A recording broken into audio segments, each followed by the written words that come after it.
এখনো লোকচক্ষুর আড়ালে একরকম রয়েছে। আবার এই উত্তরেই রয়েছে এমন এক মন্দির, যে মন্দির থেকে সব সময় ট্রেনের আওয়াজ পাওয়া যায়, কারণ স্টেশনের পাশেই তো মন্দির। এক ট্রেন চালক তিনি ছিন্নমস্তা কালীর মন্দির প্রতিষ্ঠা করেছিলেন আলিপুরদুয়ারে।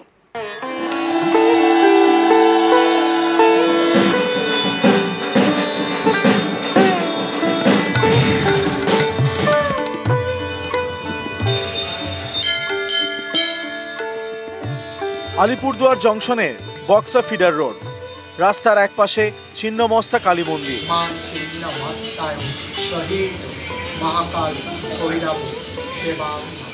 এক সময় আলিপুরদুয়ার ডিভিশনের ট্রেন চালক ছিলেন তিলক বাহাদুর ছেত্রী। তিনি ছিন্নমস্তা কালী মূর্তির প্রতিষ্ঠা করেন।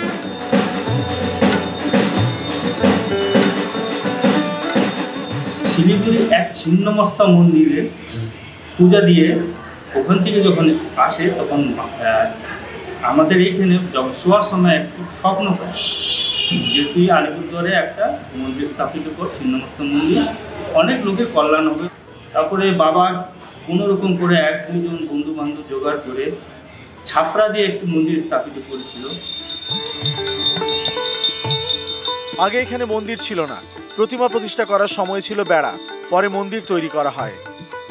3 টাইম পূজা হয়, সকালবেলা যখন 7:30টার দিকে একটা হয়, 7:30 থেকে 8টার দিকে হয়, আর একটা হয় 11:30 থেকে 12:30 একটা পর্যন্ত, আর সন্ধ্যাবেলায় 7:30 থেকে 7:30 পৌনে 8টা পর্যন্ত। অমাবস্যা পূর্ণিমাতে রাত্রিবেলা ভোগ হয়, দুপুরবেলা ভোগ হয়।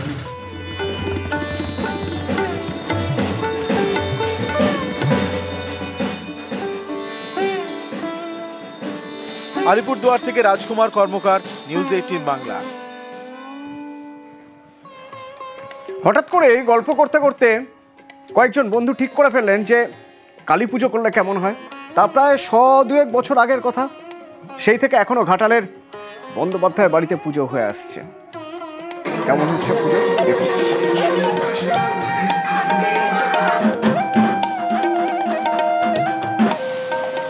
এক সময় কয়েকজন বন্ধু মিলে কালী পুজো শুরু করেছিল। সেই পুজো আজ বাড়ির পুজো। পশ্চিম মেদিনীপুরের ঘাটাল মহকুমা, এখানকার খড়ার পুরসভার পানপাড়ায় বন্দ্যোপাধ্যায় বাড়ির পুজো প্রায় 215 বছরের। চড়াতে ওরা বন্ধুরা ঠিক করলো যে আমরা কালী পুজো করবো আজকে। বললো তাহলে কি করে কালী পুজো করবি? বল তুই তো ঠাকুর তৈরি করতে পারিস, তুই ঠাকুর তৈরি করবে, তুই চাল ডাল এরা সব বন্ধুরা ঠিক করলো। যে যা বাড়ি থেকে নিয়ে এলো, নিয়ে এসে পুজোর আয়োজন করলো। ওরা ঘর ডুবাতে গিয়ে দেখছে একটা শোল মাছ পাড়ে ওদের লাফাচ্ছে, ধরে এটাকে আজকে পুড়িয়ে মাকে দিয়ে দেবো। স্বপ্নে নাকি মা কালী বলেছে তোদের শোল মাছ পোড়াটা কিন্তু খুব ভালো হয়েছিল, তোরা প্রত্যেক বছর আমাকে শোল মাছ পোড়াই দিবি। প্রতি বছর মাটির মূর্তি গড়া হয় ঠাকুর দালানে। দীপান্বিত অমাবস্যায় জাঁকজমক, পুরো পরিবার একসঙ্গে। প্রতিমা নিরঞ্জনের আগে জমিয়ে সিঁদুর খেলা। 4 রকমের পায়েস করে দেওয়া হয়, খিচুড়ি ভোগ, তার সাথে মাছ পোড়া থাকে, মাছের চাটনি। হ্যাঁ, প্রত্যেক বছর এঁচোড়ের তরকারি, বেল, পাকা বেল ফলের সাথে দিতেই হবে। পশ্চিম মেদিনীপুর থেকে সুকান্ত চক্রবর্তী, নিউজ 18 বাংলা।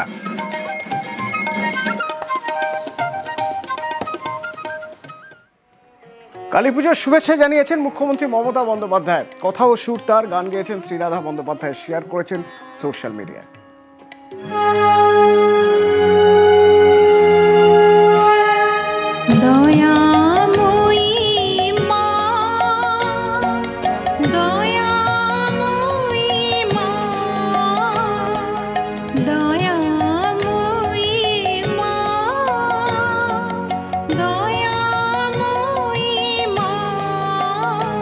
আমার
কাটোয়ার খ্যাপা কালী। একসময় যে কালী ছিল ডাকাতদের কালী, সেই কালী এখন পাহারা দেয় পুলিশ। কারণ এই কালী মূর্তির গায়ে কিলো কিলো সোনার গয়না। কোনো জঙ্গলে ভরা সেই এলাকায় হতো কালী পুজো, কালী মন্দির, ডাকাতদের কালী। আজ কেমন ভাবে হয় সে পুজো? রণদেব রয়েছে সরাসরি আমার সঙ্গে, বলতে পারবে রণদেব। হ্যাঁ দেখো তনু, তুমি যেটা বলছিলে সেই রকমই লোকগাথা। এইটাই যে এই অঞ্চল ছিল জঙ্গলাকীর্ণ এবং সেখানেই কোনো একজন সাধনা করতেন এবং সেই কালী কিন্তু এখানে পূজিত হচ্ছে এখন সাধকের নামে। মানে সেই সাধকের নাম ছিল মদন খ্যাপা, সেই জন্য খ্যাপার আরাধ্য দেবী, সেই জন্য খ্যাপা কালী। এবং এই খ্যাপা কালীর গায়ে সত্যি কিলো কিলো গহনা এবং এই অলঙ্কারের ওজন হচ্ছে 3 কেজি সোনার গহনা কর্তৃপক্ষের যা বয়ান। এবং তার সঙ্গে আরও একটা হচ্ছে রূপো 5 কেজি থেকে প্রায় 6 কেজি। এবং এখন সত্যিই কাটোয়া থানার পুলিশ এটা পাহারা দিচ্ছে এবং আগের দিন রাত থেকে পাহারা দেওয়া শুরু হয়, একদম বিসর্জনের আগে অবধি এই পাহারা দিয়ে এটাকে আবার ব্যাংকে রাখা হয় লকারে। এই দেবী মায়ের যে সোনার গহনাকে পাহারা দিতে হচ্ছে এখন পুলিশকে এবং তার সঙ্গে আছে সিসি ক্যামেরা। আশেপাশে জেলা তো বটেই, মুর্শিদাবাদ, বর্ধমানের, পশ্চিম বর্ধমান, নদিয়া, বীরভূম, এছাড়াও ভিন রাজ্যের মানুষও কিন্তু খ্যাপাকালীর এখানে আসে।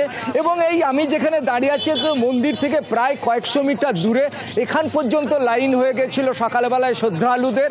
এখন কিন্তু লাইনটা কিছুটা কমে গেছে, কিন্তু শ্রদ্ধালুরা যেতে পারছেন এবং এটা সারা দিন ধরে চলবে।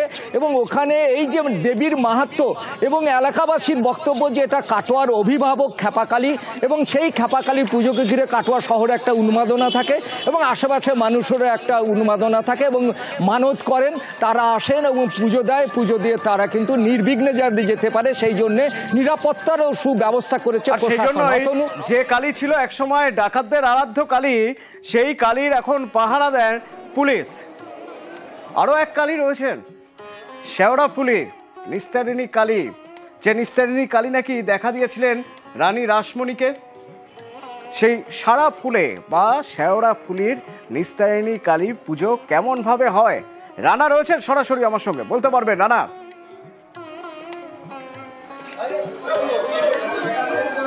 হ্যাঁ দেখো, শেওড়াফুলির নিস্তারিণীর যে মা কালী, তাকে এখানে শিবপত্নী দক্ষিণ কালিকা মানে রূপে তাকে পুজো করা হয়।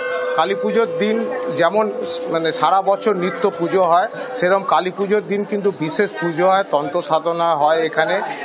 যত রাত্রে গভীর হবে তত রাত্রে তারা সাধকরা এসে তার তন্ত্র সাধনা করবে।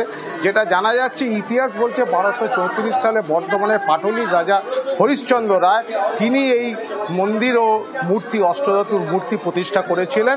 যেটা জানা যাচ্ছে তার 3 স্ত্রী ছিলেন, সর্বমঙ্গলা, রানী হরসুন্দরী ও রানী রাজধন। এই 3 রানীর মধ্যে তরবারি দিয়ে মানে তার প্রিয় যে রানী সর্বমঙ্গলা বড় রানীকে তিনি হত্যা করেন। তারপর থেকে তিনি অনুতাপে যেহেতু বাড়ি ছেড়ে বেরিয়ে যান। এরপরে তিনি সবচেয়ে পান যে সারা এখানে একটি গোষ্ঠী মানে প্রতিষ্ঠা করেন।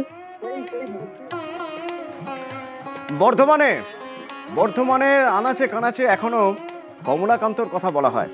এই কমলাকান্ত কে? শাক্ত কবি, মাতৃসাধক কমলাকান্ত মায়ের আরাধনা কেমন ভাবে করতেন, এখনো পুরনো কিছু মানুষ সেসব গল্প বলে বেড়ান।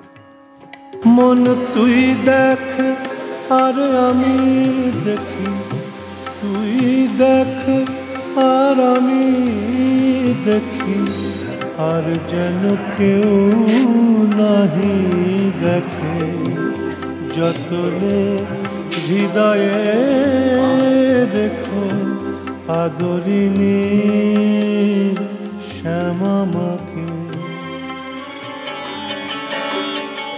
পূর্ব বর্ধমানের কালনা, এখানকার বিদ্যাবাগীশ পাড়ায় কালী সাধক শাক্তকবি কমলাকান্তের জন্মভিটে।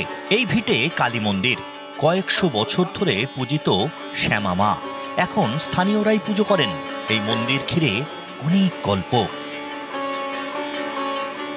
প্রদীপটা মধ্যে আগে জল দিত, দিয়ে ওই 1 ঢাকনা কি 2 ঢাকনা তেল দিত, দিয়ে প্রদীপটা জ্বালতো। কেউ ধরতেই পারবে না ওটা জলে তেলে দিয়ে জ্বলছে। মানে প্রদীপটা সারাদিনই জ্বলতো, কিন্তু ওইটুকুনি তেলে, বেশি তেলও লাগতো না। 1 প্রদীপ জলের মধ্যে একটুখানি তেল।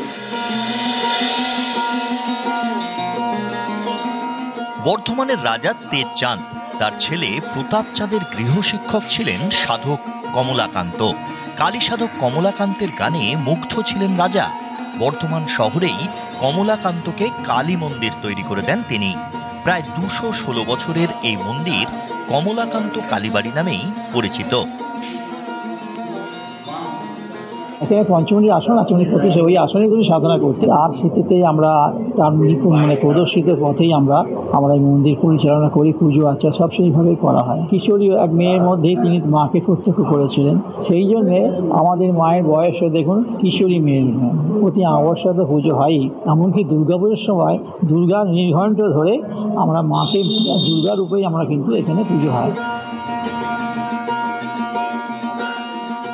ক্যামেরায় সন্দীপ পালের সঙ্গে শরদিন্দু ঘোষ এবং নবকুমার রায়, নিউজ 18 বাংলা।